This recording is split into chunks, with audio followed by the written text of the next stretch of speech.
Welcome back to the Geelong Cricket Show, and it's that time we all love each week. Yes, okay Glenn, settle down mate. The Duck of the Week award, well, it goes to none other than the one and only Peter Quick from East Belmont. Good on you, Constable Quick. Welcome to the Glen Club, the Duck of the Week.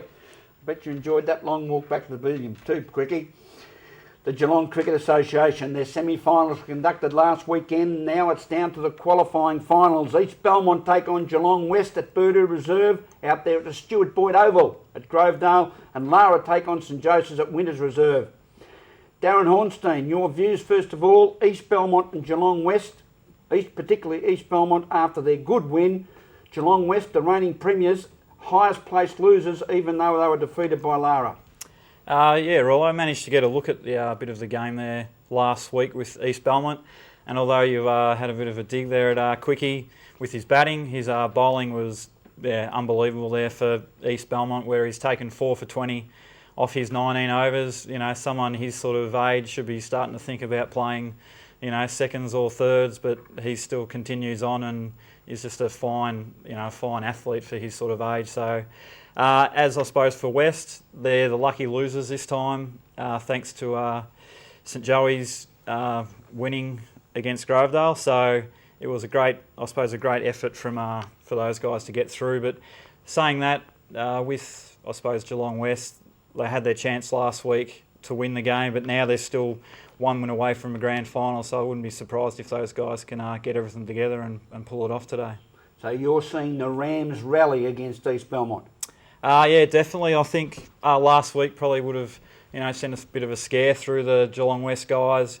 And for this week, I'll be sure they'll be coming out there and they'll be, giving it a really red hot go today. Tim? Yeah, I think Darren makes a good point that as much as you wouldn't think it in a final, there's probably a possibility, and maybe just a slim possibility, that Geelong West possibly came out last weekend and were a little bit complacent, thinking that they could just get the job done fairly easily after a run of about 6 or 7 wins. So might have just been the little wake-up call they needed.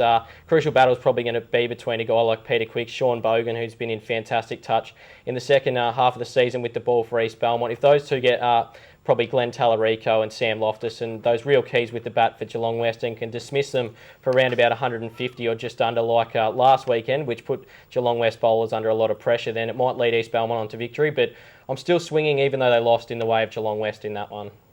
So the Rams being selected by our experts to defeat East Belmont. Lara take on St Joseph's. Lara scraped home by 1 run and 3 wickets against Geelong West last weekend. St Joseph's, what a victory. 6 for 233, defeated Grovedale all out for 130.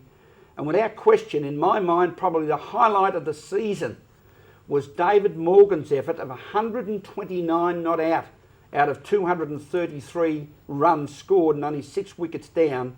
A true captain's effort of grit and determination. He hit 3 magnificent sixes, one off the bowling of Gareth Yelland, one off the bowling of Graham Harper, which is no mean feat, and one off the bowling of, yes, the old DJ Jive Turkey himself, Gareth Nudge Haberley, out there at Lara. Darren, it must have been a classic batting effort by David Morgan, and one that would lift the side. Yeah, definitely. And I suppose in regards to being on the receiving end of sixes, I can probably talk a bit about that as well. So, yeah, great effort from the captain there, 130 out of a score of 230, really led by example, and that innings pretty much summed up, I suppose, how St Joey's have been this year, where they've had some really big scores from their experienced guys. So in this game against Lara, again, on the other hand, Lara have got the Hughes family there with the bowling. Last week they got 7 wickets, with underrated Jason Hughes taking 4 wickets in that match. Obviously they got the Ballarat guys with the batting side of things, but overall I think Fanning is due for a big score this week, so I really believe that St Joey's are going to win this one. Tim?